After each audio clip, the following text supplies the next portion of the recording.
right, welcome and thank you for joining the first CDBG DR Multifamily Housing Program Notice of Funding Availability Workshop presented by the Department of Housing and Community Development. My name is Stacy Rogers. I'm the branch manager over the CDBG DR housing programs. Our presenters today include Joe Harney, the section manager over the CDBG DR multifamily programs, Nien Nguyen, program manager over the DR-MHP program, Jamie Knack, Johnny Demmer, and Chris Chen, HCD representatives in the DR-MHP program, and Clint Whitehead, DR-MHP program consultant.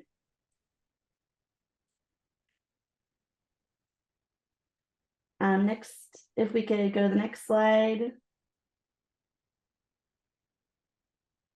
I will go over some housekeeping items. So all attendees will be muted for the duration of the webinar. Please submit any questions to the Q&A box located on your screen or via email at dr-mhp@hcd.ca.gov.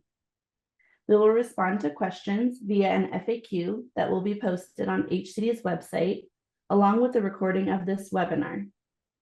Please note, capitalized terms that appear on the slides in this webinar are defined in the program policies and procedures, also located on HCD's website. In the next section, Joe Harney will provide a program overview.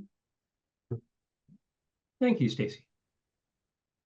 So for the CDBG DR-MHP program overview, the DR-MHP program is authorized pursuant to the state of California's CDBG Disaster Recovery Action Plan for the 2020 disasters that was approved by HUD August 5th, 2022 to address presidentially declared wildfire disaster DR-4558 in August and DR-4569 in October, as well as the Action Plan Amendment 5 for the 2018 disasters to address the Woolsey wildfire disaster DR-004.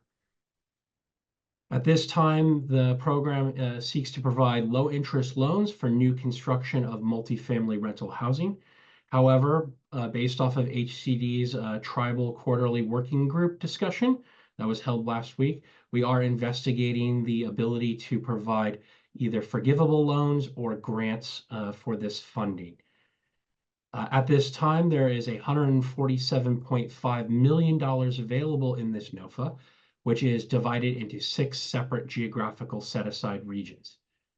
The application deadline for the NOFA will be September 3rd, 2024 at 4 p.m. For further questions regarding the program overview, again, please contact dr-mhp@hcd.ca.gov.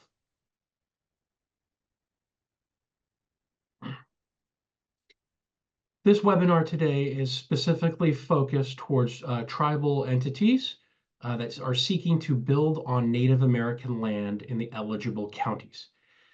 If your organization does not fulfill both of these criteria, please refer to the webinar recording from July 11th and its contents. This program does not require a limited waiver of sovereign immunity for a tribal entity to participate in the program.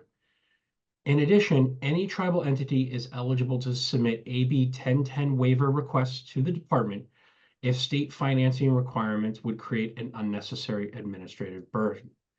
For more information on AB 1010 waivers and this policy, please refer to Section 5.3 of the DR-MHP Policies and Procedures.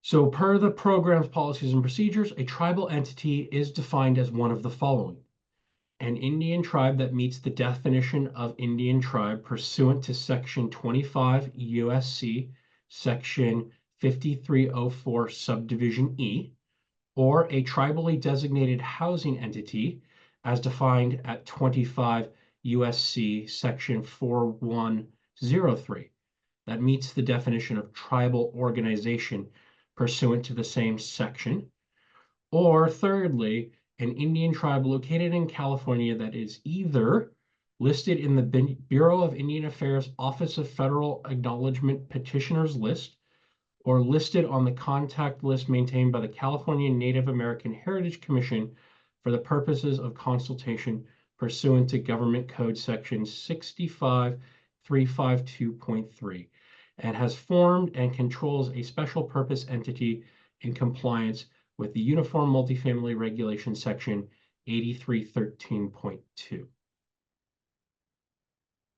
Now, the definition of Native American lands is defined as real property located within the state of California that meets one of the following criteria. It is real property located within the geographic boundaries, that is trust land for which the United States holds title to the tract or interest in trust for the benefit of one or more Indian tribes or individual Indians, or is restricted Indian land for which one or more tribes or individuals hold fee title to the tract or interest, but can be alienated or encumbered only with the approval of the United States. And the land may be leased for housing development and residential purpose under federal law.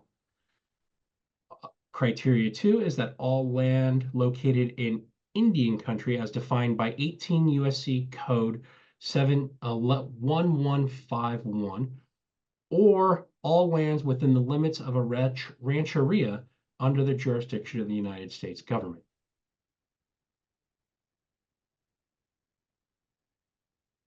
So next, we will talk about the most impacted and distressed areas and the geographical set-asides.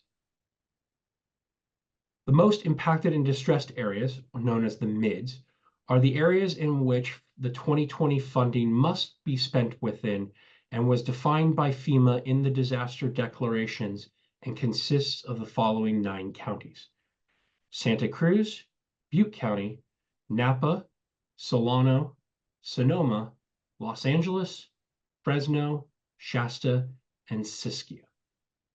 For projects seeking the 2018 funding for the Woolsey Fire, those projects must be located within the cities of Malibu, Calabasas, or Agora Hills.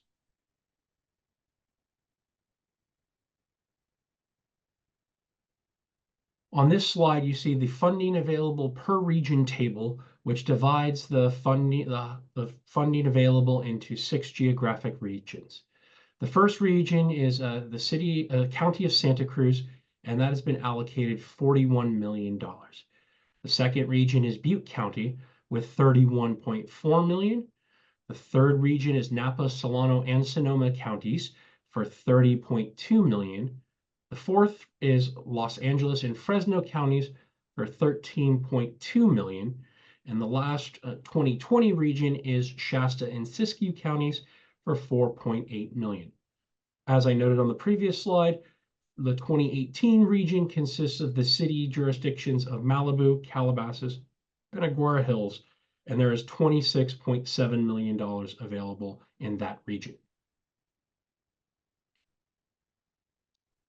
With the geographical set-asides, applicants will compete for funds regionally based on the location of their project. Geographical set-asides will only be funded to the extent that eligible applications exist, and those being meeting all threshold requirements, including the minimum points score. If the department receives fewer eligible applications than funding available in a geographic set-aside, any unawarded funds within that regional set-aside may be used to fund remaining eligible projects in another region. Now, here to talk about program requirements is our civics consultant, Clint Whited. Thank you, Joe. Eligible projects include new construction of multifamily rental housing only, and that includes scattered site projects. Projects must be located in the geographical set-aside areas previously described by Joe back on slide 8. Proposed projects must fulfill all of the requirements on the following slides. Any application that does not meet threshold will be ineligible to receive a CDBG DR-MHP award. Threshold requirements, part 1. At the time of application, the sponsor shall demonstrate site control in accordance with the Uniform Multifamily Regulation, Section 8303. For projects developed on Native American land where site control is a ground lease, the lease agreement between the tribal entity and the project owner may be for a time period less than that which is required by UMR Section 8303. but it must be for a period not less than 50 years. Projects must not have closed on construction funding or already started construction. THDEs must have a letter providing prior notification to the local tribal governing body pursuant to Health and Safety Code Section 50675.7, Section E. Projects must have a letter or resolution of support for the proposed project from the local tribal governing body where the proposed project is located. Projects must tie back to the disaster by increasing the supply of affordable housing units in a most impacted and distressed area. Projects must have at least 5 total units, including scattered site projects. Projects must have a minimum of 5 affordable units, or 51% of the units must be affordable units, whichever is greater. CDBG-DR funds are limited to low and moderate income housing units. Proposed projects may have mixed income units, but CDBG-DR funds must only be applied to the affordable units for occupation by low and moderate income households. All sources of funding required to complete the project must be identified, including the status of the funds, such as the funds have been applied for but are pending decision, the applicant is applying for funds, or the funds have been secured and fully committed to the project. Projects must be cost reasonable, which is what a reasonable person would pay in the same or similar circumstances for the same or similar item or service. The program acknowledges that construction costs are oftentimes higher on Native American land, and that this is accounted for within the definition of cost reasonableness. Projects must also conform to the construction standards set forth in Section 3.1 of the DR-MHP policy where applicable. Projects must comply with all applicable federal requirements set forth in Section 3.4 of the DR-MHP policy. Projects must receive a minimum point score of 88 points based on the universal scoring criteria set forth in Section 4.3 of the DR-MHP policy and Section 4 of the NOFA. The proposed project must be documented in the application to address the following affordable rent requirements and tenant income requirements over the duration of the required affordability period. At a minimum, the following thresholds must be adhered to in all project applications. First, the number and type of proposed DR-MHP assisted units that will be leased to tenants with an income of up to 65% of the area median income based on regulatory and program requirements. Proposed projects shall include at least 10% of the proposed DR-MHP assisted units for households with incomes not exceeding 30% of area median income. Affordable rents will be determined using the Multifamily Tax Subsidy Projects, MTSP, regular rent income limits published annually by HCD for the jurisdiction where the project is located. Projects shall be restricted by a reported regulatory agreement for a minimum affordability period of 55 years, except that a proposed project to be developed on Native American land with site control as a ground lease shall also be restricted or shall be so restricted for a period not less than 50 years. And now for more information on program funding amounts, terms, and limits, I'll hand the presentation to Chris Chen. All right, thank you, Clint. Awards of CDBG-DR funds shall not exceed the lesser of the demonstrated need or the MHP maximum per unit loan limit in effect at the time of application in accordance with DR-MHP policy section 2.3.2. Now here is a table. For each 0-bedroom apartment, the program will subsidize it up to a maximum of $204,174. 1 bedroom, max $234,055. 2 bed, $284,618. 3 bed, $368,204. And 4 bed, $404,171. And here is a sample calculation for a project with 101 units, 100 of which are affordable, and all of the affordable ones subsidized by the DR-MHP, of which 50 are 1 bedroom, 25 are 2 bedroom, and 25 are 3 bedroom. crunching all the numbers with the above unit mix, the maximum DR-MHP loan that this project can receive would be $28,023,300.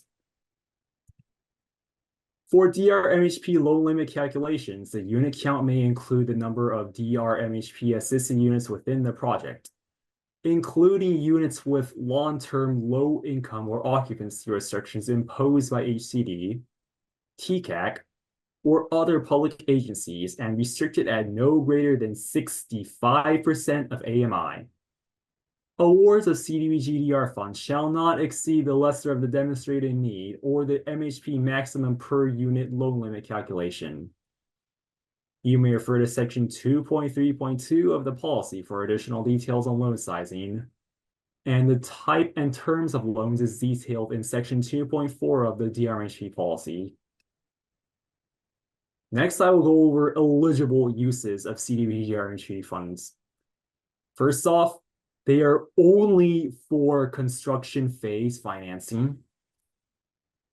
They may be used for property acquisition costs, architectural, appraisal, environmental, legal, and other consulting costs and fees which are directly related to the planning and execution of the project and which are incurred through third-party contracts, escrow, title insurance, recording and other related costs, building permits and state and local fees, local development impact fees, developer fees as set forth in the UMR, mobilization, demolition, site prep and cleanup, residential construction costs, and on-site improvements related to the project.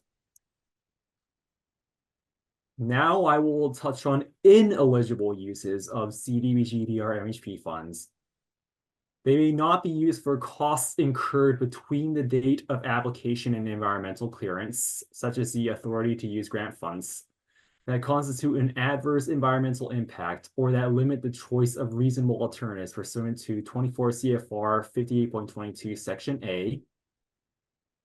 They may not be used for application development costs, for advances of any type, including construction, for interest and financing costs, for facility operating or maintenance expenses, for reserves and contingencies, for furnishings, for off-site improvements, except where the improvement is contiguously adjacent to the project parcel and serves the housing, construction or any other related costs related to any non-residential components of the project, and reimbursement of the sponsor's capital investment or prepaid expenses. For the cost eligibility determination, HCD reserves the right in its sole and absolute discretion to approve or deny the applicability and eligibility of costs on a per application basis. HCD requires that construction costs are reasonable and consistent with current market costs for the area where the multifamily construction will take place. Next, I will briefly touch on scoring. Applications that pass the initial threshold review will be scored using the universal scoring criteria. In the event of tied point scores, HCD shall rank tied applications based on the tiebreaker system detailed in the universal scoring criteria. You may refer to section 4 of the NOFA for further details. Incomplete applications or others not expected to receive an award of funds due to relatively low scores may not be fully evaluated.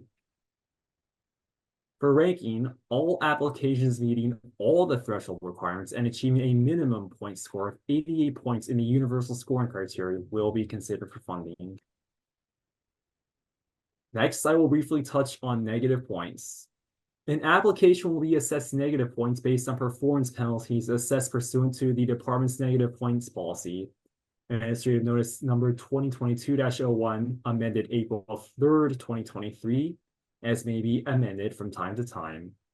The negative points policy is hereby incorporated by this reference to this NOFA as is set forth in full herein, and shall apply with equal force as all other provisions set forth herein. Negative points will be assessed as a reduction to the score earned under the categories for development and ownership experience and property management company experience, and will serve as the final score for this criterion. For example, if a project earns 15 points under development and ownership experience and 5 under property management company experience, but is assessed 3 negative points, the final score for this criterion will be 15 plus 5 minus 3 equals 17. If the sponsor applicant is subject to negative points assessment, HCD shall notify the sponsor applicant in writing within the point score letter and will provide an opportunity to appeal negative points assessment pursuant to the appeals process as set forth in the NOFA. No later than August 2nd, 2024, applicants may request a pre-submission compliance check to see if their organization is subject to a negative points assessment. Applicants may contact compliance verification at hcd.ca.gov to request this check before the aforementioned date. And next, I shall turn it over to Nguyen Nguyen to talk about application submission and review procedures. Thank you, Chris. Application submission process. Applications must meet eligibility requirements as previously described in the threshold slides upon submission. Applications that do not meet the filing deadline requirements will not be eligible for funding. Applications must be on forms provided by HCD, which cannot be altered or modified by the applicant. It is the applicant's responsibility to ensure that the application is clear, complete, accurate, and timely. Please note that Excel forms must be submitted in the Excel format, not in PDF format.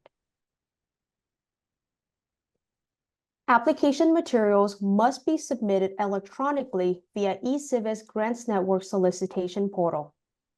The requirements for uploading the DR-MHP application workbook and required supporting documentation, including naming conventions, are described in the DR-MHP application instructions page.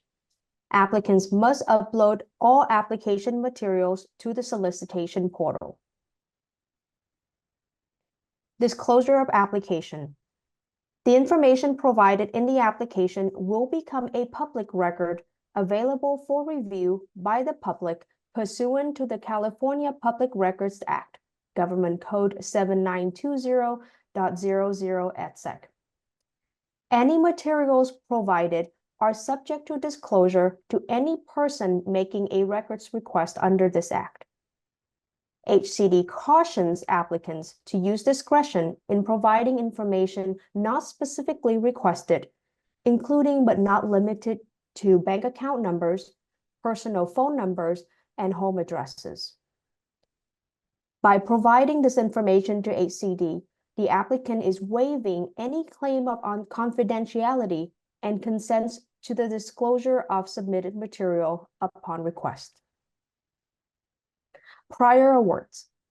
Please note that applicants seeking to substitute previously awarded funds, including but not limited to substitutions to increase the amount of an award, must first reject their previous award in writing prior to submitting the DR-MHP application and provide a reasonable written justification that the substitution is necessary to ensure the project feasibility.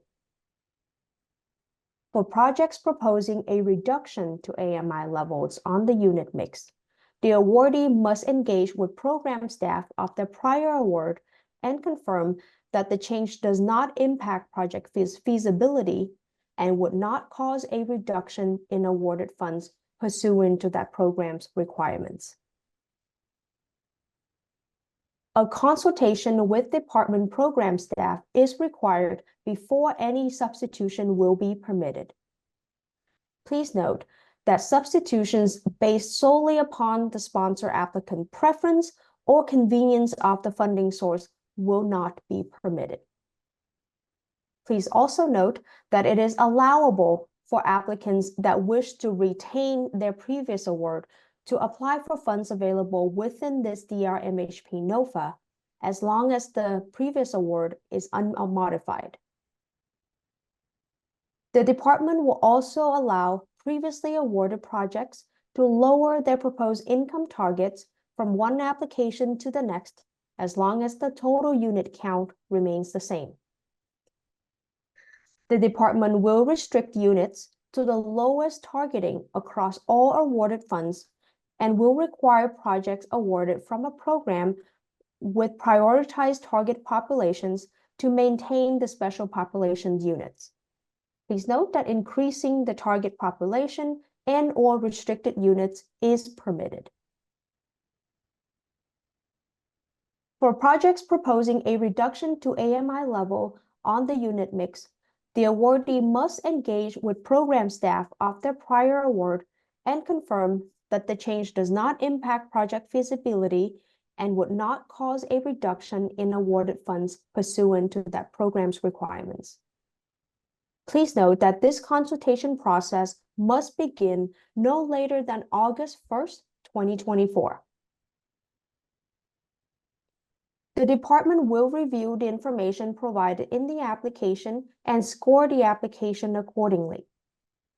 If there is a significant departure from the application, the department may reevaluate the project score, reduce the loan or grant amount, or assign negative points to the sponsor applicant.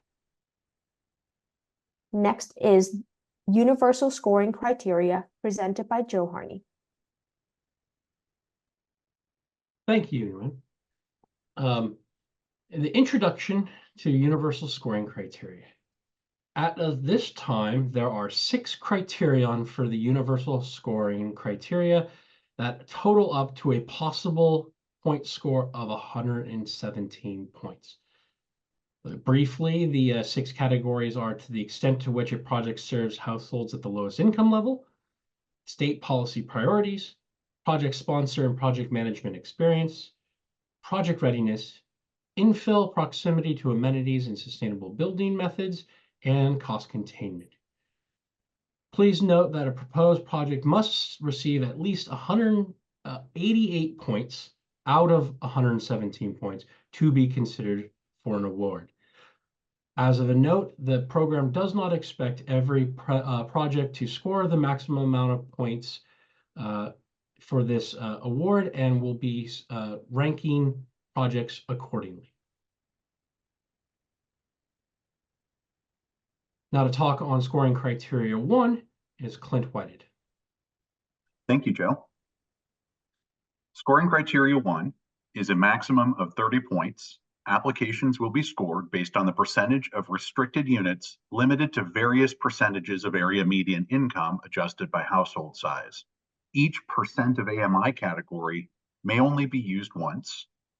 To receive any points in this category, at least 10% of the restricted units must be restricted to households with incomes not exceeding 30% of AMI. This table represents the lowest income points table. And so for a maximum of 30 points, you can select any combination of percent of restricted units and percent of AMI to build your unit mix. So for example, if 30% of the restricted units were restricted to households at or below 30% of AMI, the total point score for those units would be 22.5 points. Similarly, if you were to restrict 40% of the units at 45% of AMI, it would score 15 points. We have another example on the following slide. So the percentage of restricted units must be rounded to the nearest whole percentage point. So for example, if in your unit mix, 29.7% of your units were comprised, then you could round that up from 29.7 to the nearest whole percentage of 30 points or 30%. The percentage of restricted units at a particular percent of AMI will earn a particular amount of points based on the table presented on the previous slide.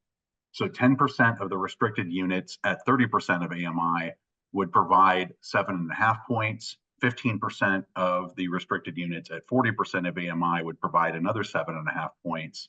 50% of the restricted units at 50% of AMI would provide 12.5 points. And 25% of the units at 65% of AMI would provide 3.15 points. And so in this sample unit mix, the total points scored would be 30.35 points. You get the maximum of 30 points based on this particular unit mix. Deeply affordable units policy. So deeply affordable units are defined as units with up to 30% AMI targeting. Deeply affordable units cannot be concentrated among a project's smaller units. Deeply affordable units must be distributed proportionally across all unit sizes, or alternately, more heavily represented among larger units. To ensure a proportional spread of the deeply affordable units, at least 10% of the larger units in the project must be provided at 30% of AMI as applicable. So long as the applicant meets the 10% standard project-wide, the 10% standard need not be met among all the smaller units. So we have an example of that here. We have a 60-unit project with 18 3-bedroom units, 21 2-bedroom units, and 21 1-bedroom units. And so 10% of the 60 units in the total project would be 6 units. In this case, the required extremely low income units restricted at 30% of AMI would be distributed evenly across the 3 different bedroom types: 3-bedroom, 2-bedroom, 1-bedroom, 2 units, 2 units, and 2 units. And now for more information on scoring criterion 2 state policy priorities, I'll turn the presentation over to Jamie Knack. Thank you so much, Clint. So for an overview of criteria 2, there's a maximum 20 points available in this category. For 5 points, projects located in the high resource or highest resource area, as shown on the TCAC HCD opportunity area map. 10 points for DR-MHP units serving special need populations, and 5 points if the project is located on public access lands. The HCD TCAC opportunity area map, 5 points will be awarded if projects are located in a high resource or highest resource area, as shown on the TCAC HCD opportunity area map. Once projects receiving 5 points pursuant to this criteria have been ranked according to the scoring criteria, and as further described in the NOFA, and recommended for award in the amount of 50% of all program funds available in a region, remaining projects shall not receive 5 points for meeting the requirements of this criteria. The opportunity maps can be found here on the slideshow once they are published on the website.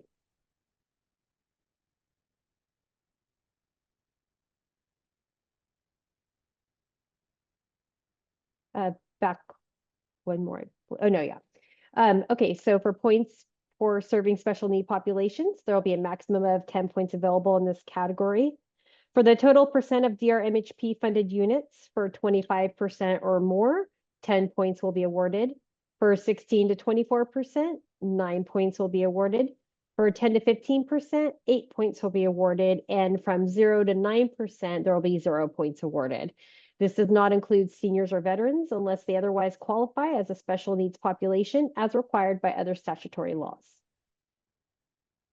For special need populations, this is defined as one or more of the following groups who need supportive services to maintain and stabilize their housing: individuals with disabilities, individuals at risk of homelessness, are experiencing homelessness or experiencing chronic homelessness, individuals with substance use disorders, frequent users of public health or mental health services, individuals who are fleeing domestic violence, sexual assault, and human trafficking, homeless youth, families in the child welfare system for whom the absence of housing is a barrier to family reunification, individuals exiting from institutional settings or are at risk of placement in an institutional setting, older adults in need of supportive services, or other specific groups with unique housing needs as determined by the department.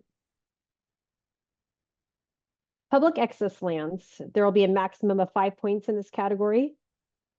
For new construction project on a site designated as excess land under Executive Order N0619 or any land declared surplus by a local agency. For access state-owned property, the project must be located on a site selected under Executive Order N0619 to enter into a ground lease with the state to create affordable housing on excess state-owned property. For surplus land owned by a local agency, including transit agencies, land donations made in fee title must be supported by a transfer agreement and demonstrated written conformance with the Surplus Land Act. Land donations made as a low-cost, long-term lease must be supported by written conformance with Surplus Land Act and a post-negotiation notice and proposed disposition summary. Scoring criteria 3, project sponsor applicant and property management experience. For an overview of criteria 3, there will be a maximum of 20 points in this category. The development and ownership experience will have a maximum of 15 points. Property management experience will have a maximum of 5 points, and the negative points will be variable. Development and ownership experience for a maximum of 15 points. Applications will be scored based on the number of subsidized rental housing projects, including projects funded with low-income housing tax credits, that the sponsor applicant has completed and operated. The sponsor applicant may include the experience of its controlled affiliated entities or its principals, but not the experience of non-management board members. The sponsor applicant may include the experience of a partner to gain experience points. The experienced partner must have a controlling interest in the project's ownership and a substantial and continued role in the project's ongoing operations. Experience among partners shall not be aggregated. Any change in the ownership that reduces the sponsor's applicant role shall require prior written approval by the department. Continuing, the project must demonstrate the following: projects for which points are required to have maintained fiscal integrity for the year in which each rental housing development's last financial statement has been prepared, positive operating cash flow from typical residential income alone, and have funded reserves in accordance with the partnership agreement and any applicable loan documents. Certification must be submitted with respect to the last full year of ownership by the sponsor applicant, along with verification of the number of years that the project was owned by that sponsor applicant. To obtain points for projects previously owned, the ending date of ownership or participation must be no more than 10 years from the application deadline. Development ownership experience in affordable housing projects. For 1 to 2 projects in service more than 3 years, at least one of which is department regulated or utilizes tax credits, there will be 5 points awarded. For 3 to 4 projects in service more than 3 years, of which one has been in service for more than 5 years, and 2 are department regulated or uses tax credits, there will be 10 points awarded. For 5 or more projects in service more than 3 years, of which one has been in service more than 5 years, and 2 are department regulated or uses tax credits, there will be 15 points awarded. For special needs projects, the developer shall have 3 or more years experience serving the target populations proposed to be served in the application. For 1 special need project in service more than 3 years, 5 points will be awarded. For 2 to 3 special needs projects in service more than 3 years, of which 1 has been in service more than 3 years, and 1 is department regulated or utilizes tax credits, 10 points will be awarded.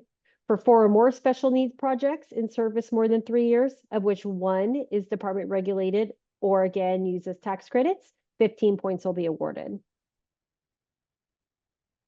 Tribal entities and management experience.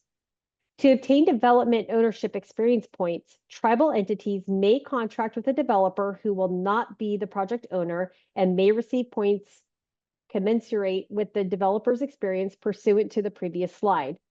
If the projects for which the entity requests experience points do not include 2 department regulated projects in service more than 3 years, the tribal entity shall also contract with the bona fide management company, which itself earns a minimum total of 5 property management experience points at the time of application.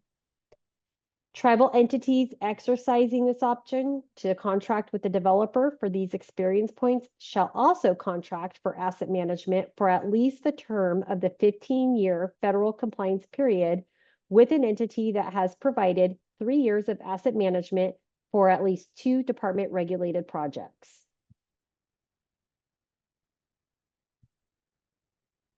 Property management company experience for a maximum of 5 points. To obtain points for projects previously managed, the ending date of the property management role must be no more than 10 years from the application deadline. Property management experience with a project shall not predate the project's construction completion date.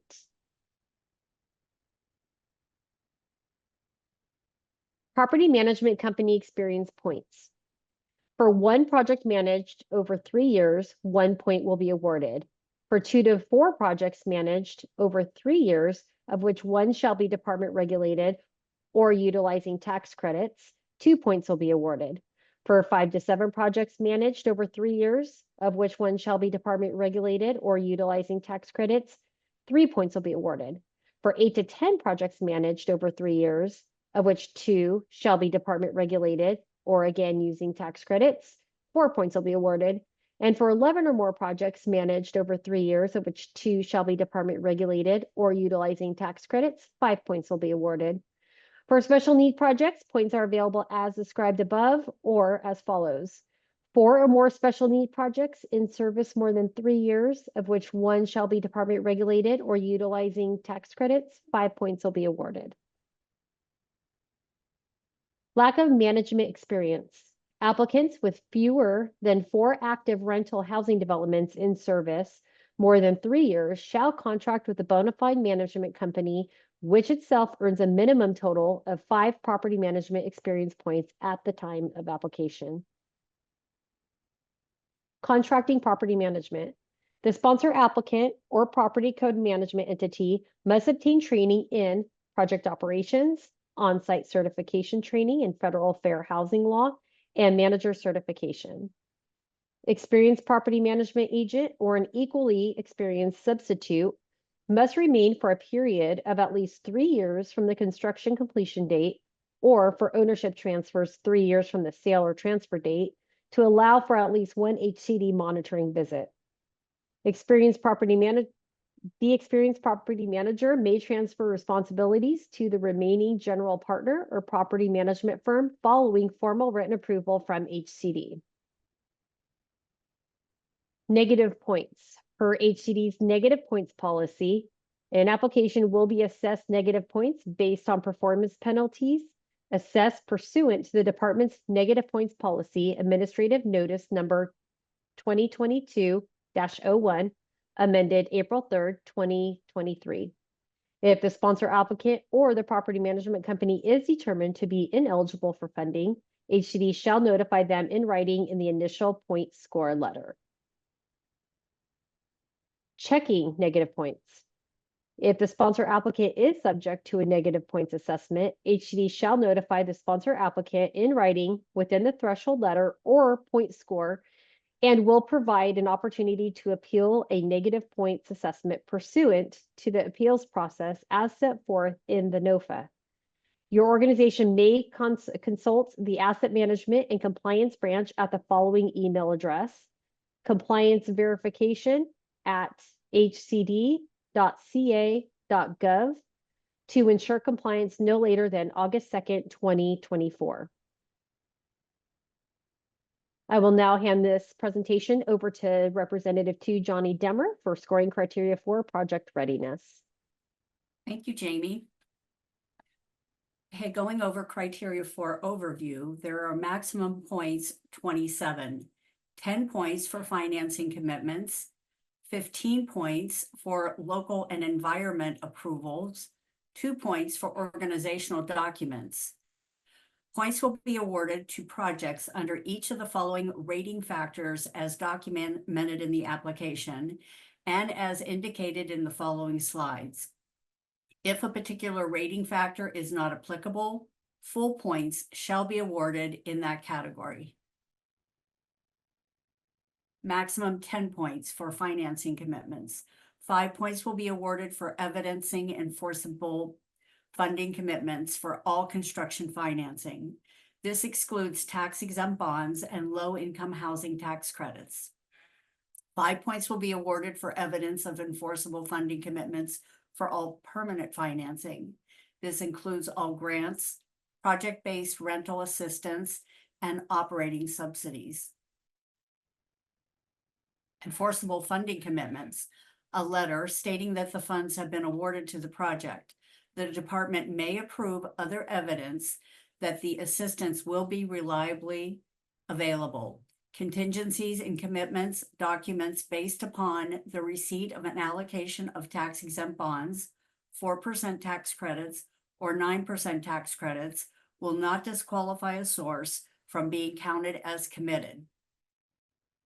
To receive points, these funds must be awarded prior to the finalizing of preliminary point scoring of applications under the DR-MHP NOFA. Land use approvals have a maximum 10 points for one of the following: 10 points for attaining all land use approvals for entitlements necessary prior to issuance of a building permit, including any required discretionary approvals. Project sites where the planning department confirms eligibility for streamlining ministerial approvals are eligible for these points. 5 points for submission of a complete application to the relevant local authorities for land use approval under the non-discretionary local approval process, where the application has been neither approved nor disapproved. 1 point for a letter signed by a planner certified by the American Institute of Certified Planners, indicating that, in their opinion, the project meets all of the requirements for approval under the non-discretionary local approval process, where an application has not been approved or disapproved by the local authorities. Environmental approvals, maximum 5 points. Points will be awarded for submission of all local certification of California Environmental Quality Act, exemptions of completion and submission of a complete draft environmental assessment with source documentation, a complete draft National Environmental Policy Act, NEPA, categorically excluded, subject to 58.5 review with source documentation, or assigned authority to use grant funds from HUD or other appropriate federal agencies supported with the underlying environmental review documents and source documentation. Note that the subject's NEPA AUGF will be received prior to the construction loan closing. It is not necessary to have the AUGF at the application stage. Organizational documents has a maximum 2 points. If the ultimate borrower entity, including all affiliated entities, is fully formed and all required organizational documents are submitted with the application. Scoring criteria 5, infill, proximity to amenities, sustainable building methods. Criterion 5 overview has a maximum 15 points. Applications will receive 5 points for each of the following: infill development and net density, proximity to amenities, and sustainable building methods. Infill development and net density has a maximum of 5 points. The project must meet one of the following requirements: infill site, 75% previously improved, 75% adjoined parcel with urban uses, or at least 50% previously improved, and at least 50% adjoined parcels with urban uses. Infill development, located on a site where at least 75% of the site was previously improved or used for other than open space, agriculture, forestry, or mining waste storage, or at least 75% of the perimeter of the site's adjoining parcels that are developed with urban use, but not including lands used for agricultural uses of parcels in excess of 15,000 square feet in size and containing only one single-family residence, or is separated from parcels that are developed with urban uses only by an improved public right-of-way, or the combination of at least 50% of the site areas is previously improved or used for any use other than open space, agriculture, forestry, or mining waste storage, and at least 50% of the perimeter of the site adjoining parcels that are developed with urban use or is separated from parcels that are developed with urban uses only by an improved public right-of-way. Net density. Developed at average residential net densities on the parcels to be developed and are greater than the densities described below. For an incorporated city with a non-metropolitan county and for a non-metropolitan county that has a micropolitan area, sites allowing at least 20 units per acre. For an unincorporated area in a non-metropolitan county, not included in the above bullet, sites allowing at least 15 units per acre. For a suburban jurisdiction, sites allowing at least 25 units per acre. For a jurisdiction in metropolitan county, sites allowing at least 45 units per acre. And for rural area sites allowing at least 15 units per acre. Proximity to amenities has a maximum of 5 points. 1/3 point per site amenity point that would be awarded under TCAC's regulations Title IV, CCR, Division 17, Chapter 1, Section 10325, C4A, or successor regulation. Note that in TCAC regulations, this is a 15-point category. Achieving all 15 points under TCAC translates to 5 points under DR-MHP. Transit points must be for a transit station or major transit stop, and distance must be measured by a walkable route.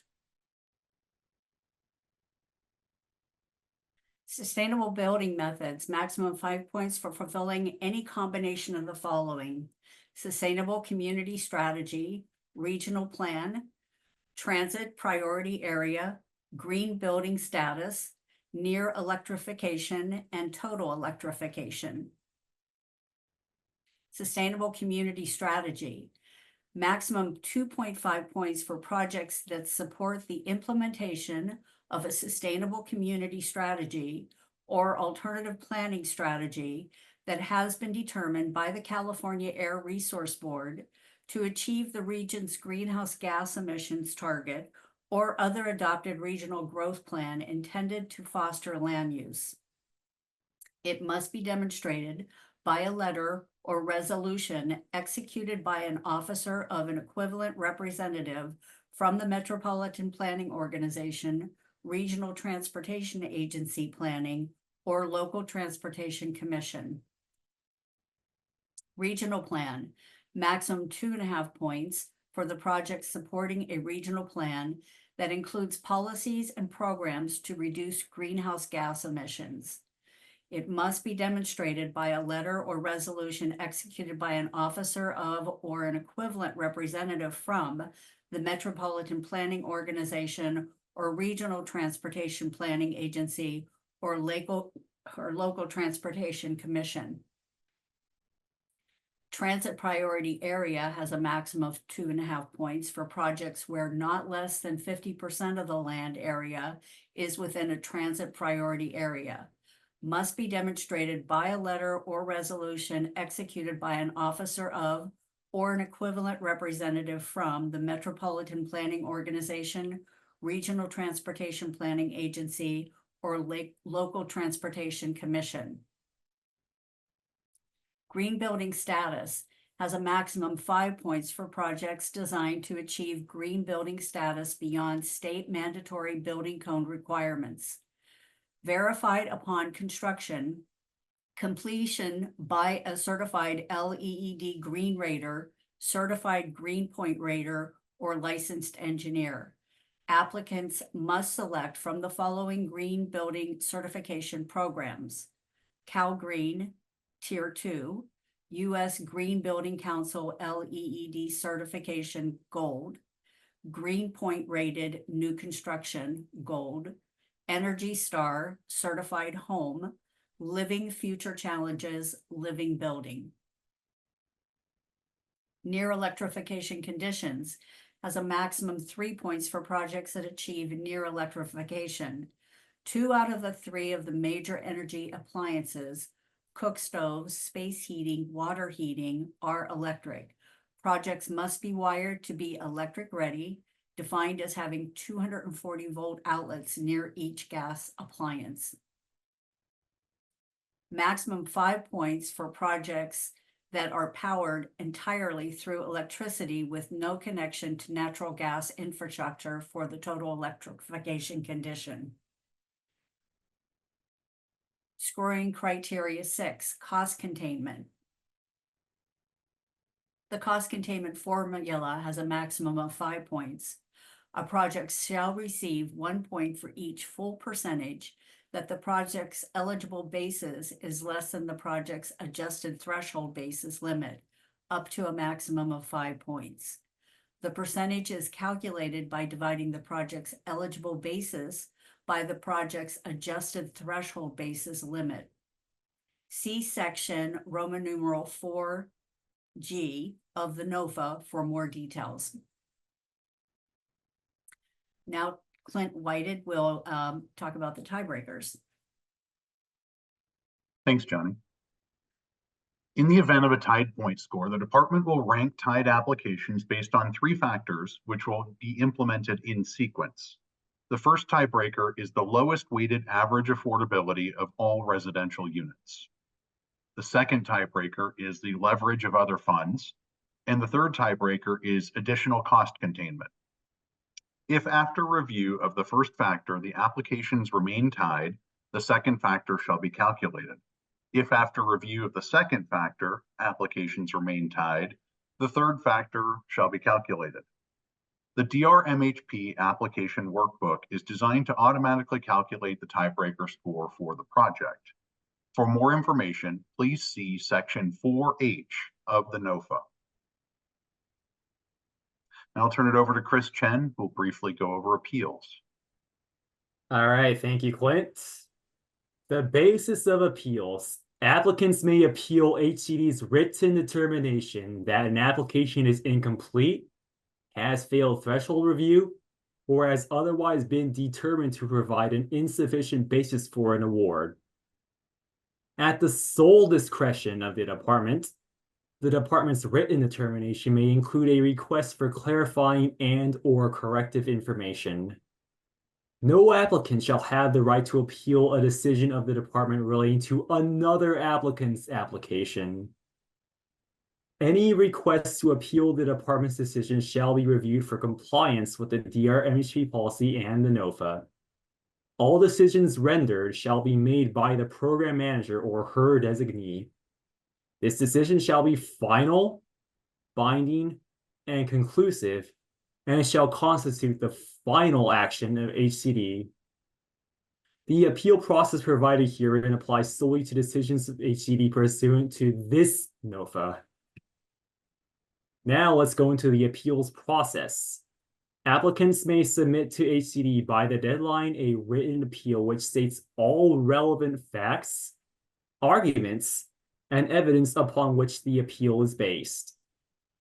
Applicant must provide a detailed reference to the area or areas of the application that provide clarification and substantiation for the basis of the appeal.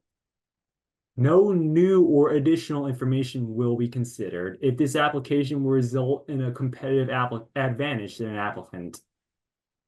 Once the written appeal is submitted to HCD, no further information or materials will be accepted or considered thereafter. Appeals are to be submitted to HCD at dr-mhp@hcd.ca.gov according to the deadline set forth in HCD review letters. And speaking of that deadline, the appeals must be received by HCD no later than 5 business days from the date of HCD's threshold review or initial score letters as applicable, representing HCD's decision made in response to the application. I will now hand it over to Joe Harney to discuss other key requirements. Thank you, Chris. Duplication of benefits occur when a program beneficiary receives disaster assistance from multiple sources for the same recovery purpose, and the total assistance received for that purpose is more than the total need. This includes all benefits available to a person or entity for the same recovery purpose, including cash or other assistance such as insurance proceeds, grants, FEMA assistance, small business administration loans, or other local, state, or federal program funds, as well as private or nonprofit organization donations.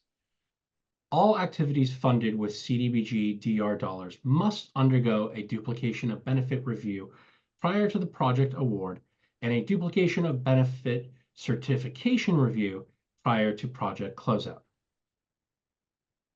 The project application must document all funds obtained from any source from the date of the disaster until the date of the application. HCD also reserves the right to perform additional duplication of benefit checks throughout the course of the project's period performance to ensure that there is no duplicative assistance throughout the course of the project.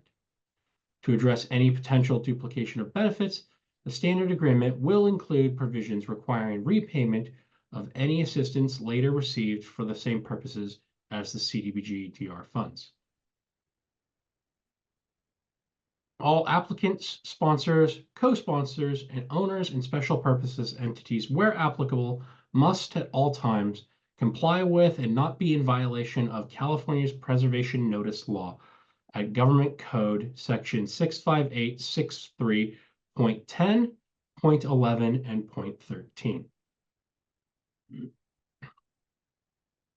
If a recipient's project is located within Native American lands that are held in trust or restricted, or a rancheria, recipients is exempt from the Uniform Relocation Assistance and Real Property Acquisition Act, also known as the URA.